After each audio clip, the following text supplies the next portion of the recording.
Sorry? Ang sinabi ng Pangulo, ang nangyari, dahil may commitment o obligasyon tayo sa Interpol. Ang sabi naman po ninyo, RA 9851. Alin ba talaga ang pinagbasehan ng ating diskusyon? Pareho po. Pareho? Opo.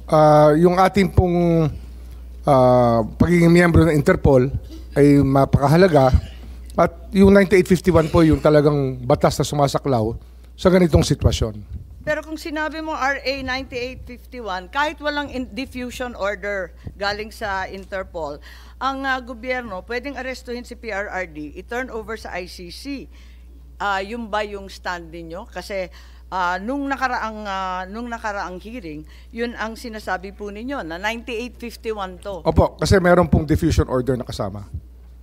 Kasi magkatali po sila, ma'am. Hindi, kapag 9851, kahit walang diffusion order, pwede naman arestuhin, di ba? Meron pong warrant of arrest. Pwede ho. Let us assume that the surrender of PRRD to The Hague by the administration can be done without a warrant from a Philippine court. I-assume muna natin yan. Before the administration can surrender him to the ICC, they actually have to arrest him first. So, itatanong ko, sino nag-aresto talaga kay Presidente Duterte? Ano po, ang authorities po natin ang umaresto in pursuant to the diffusion order and the warrant of arrest issued by the ICC. So, balik na naman tayo as given to the Interpol, the PCTC. Balik na naman tayo sa diffusion order. Wala na naman si RA 9851. Nakakalito po papalit-palit po tayo. Ano ho yan magkatali po sila, hindi ho pwedeng paghiwalayin yung dalawa. Hindi ko hinihiwalay. Tinatanong ko lang kung alin ba talaga. Kasi magulo yan. Ang dami-dami ninyong pinagbabasehan. Kaya nga dito ho kasi hindi tayo matatapos sa pangungusap dito sapagkat ang talagang pwede hong magsabi sa atin ng tama ay ang Korte Suprema. At kaya nga, kahit na ayaw po natin sabihin, pero ito po talaga ang pinag-uusapan dito po sa mga petisyon na final ng pamilya ni former President Duterte sa Korte Suprema. Hindi, simple lang tanong ko yung proseso, no? So siguro tanungin natin sa PCTC, who ordered the arrest and ordered the PNP to mobilize? Nung natanggap ninyo, hindi, gusto lang namin maintindihan step by step, hindi masyadong maliwanag sa amin Madam Chair, ulitin ko po yung aking mga nasabi ng nakaraan. Ang diffusion po ay dumating ng alas 3 ng umaga. It arrived at 3 a.m. in the morning. So I disseminated the diffusion to our concerned law enforcement agencies. And so, Sino doon ang ating pong sinabihan? mga kasama sa law enforcement agencies ay ang from Philippine the National PCTC, Police. saan po pumunta? Philippine National Police po. Sino sa PNP? Ang binigyan ko po ng notice ay ang Chief of Philippine National Police. Okay, si General Marbil. Ang ating pong National Bureau of Investigation, ang NBI po. Ang ating pong Bureau of Immigration, si Commissioner Biado. So DOJ yan, opo. Ang ating pong Department of Justice, sinabihan ko rin po. Okay. So, lahat yun po ang trabaho ng National Central Bureau Manila. May dumating po tayong diffusion or red notice or red diffusion. Kaya kailangan pong i-pan out ko po sa ating mga law enforcement agencies. Mandate ko po yun. Trabaho ko po yun. Tama. Maraming salamat, Executive Director. Tinatanong lang natin kasi yung arrest was effected without a warrant issued by a Philippine court, di ba? So, ang sinasabi ba natin yung aresto dahil sa administrative arrest? Kasi, yun nga, sa extradition, there's a warrant issued by a foreign court and there's still a need to go to the local court. So, surrender under 9851, does it authorize an administrative arrest? Ang narinig lang natin, babalik talaga sa korteng lokal.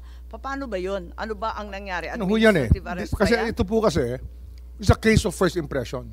Ngayon lang po nasubukan o lumabas yung kahalagahan ng probisyon na Section 17 ng 9851. Wala ho tayong record dito na kung anong tama dati, anong tama ngayon, anong tama bukas. Ito po ay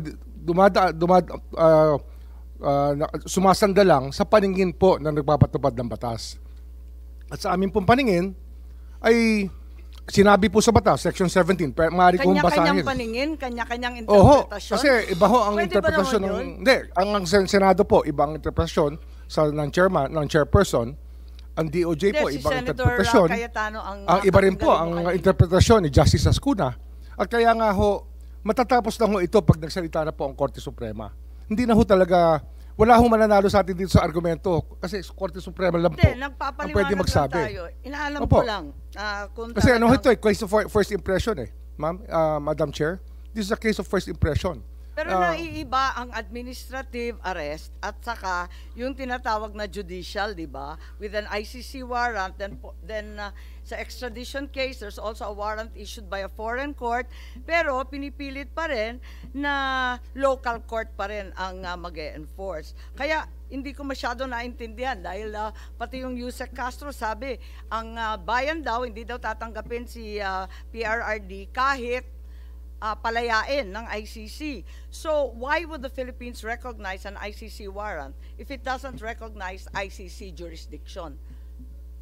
Ano ho Alin ba yan talaga yan? Yung warrant administrative over o the hindi? individual po yan, hindi naman sa estado natin Na it's a warrant issued against an individual, not against our state, not against the Philippine government. Wala naman nagsasabi na talagang against the state. Ang sinasabi ko lang, ang higpit din. Miski ng administrative arrest, alam natin yan. May bagong kaso, 2023, binanggit na Attorney Medina, Yuyuenle, na kaso sa immigration. Ang liwaliwanag, 8 ang guidelines. So, mabigat-bigat yan. Hindi naman na isatupad kasi babalik nga sa korteng lokal. So, nagtataka ako kung ano nga bang klaseng aresto to? Ang masasabi ko ho dito talaga, kasi nga, ito nga yung saklaw ng pinag-uusapan sa Korte Suprema. Kaya sa akin po, mas gugustuhin kong intayin ang magiging hatol ng Korte Suprema sa issue. Hindi ho natin, kahit magdamag po tayo rito, hindi ho magbabago ang paningin nyo at hindi ho magbabago ang paningin ko. Andito rin yung... Madam Chair, if I may? yes, Senator Bato, please. I just would like to remind the Secretary of Justice na we are not here to determine kung sinong tama, kayo ang tama or kami ang tama. We are here para malaman yung katotohanan. Because somewhere along the way, alam namin may nagsisinungaling. Kaya gusto namin malaman kung anong tama. Ay, hindi po kami nagsasabi na tama kami. Tama si Justice Ascuna, tama po kayo. Yung katotohanan lang po ang ating kinukuha dito. So, Madam Chair, if I may, yung very clear man dito sa diffusion coming from ICC, sinabi dito, action to be taken, locate and arrest with a view to extradition. Assurances are given that extradition will be sought upon arrest of the person in conformity with national laws and or applicable bilateral and multilateral treaties. Kaya tanungin ko sana si SOJ or yung PNP, bakit sabi ni SOJ kanina na extradition daw cannot be initiated by us, it should be initiated by the requesting party, either ICC or Interpol. Am I correct, sir? Sila tama dapat. po. Dapat ho, ICC. ICC. ICC po dapat. Okay. So bakit Yun po yung sa extradition. Pero Yeah. surrender po sa atin po yun. Kaya nga, bakit wala mo sinabi dito surrender? Extradition lang. Kaya nga, bakit hindi natin hinintay? Yeah, with a view to extradition, bakit hindi natin hinintay yung ICC na mag-initiate ng extradition laban kay Pangulong Duterte? Bakit binyahin na kagad natin doon sa Interpol? Wala mo sinabi dito na kailangan natin i-surrender. Ang extradition po na nasasabi po sa Section 17 ay merong pong treaty sa extradition, sa extraditing state.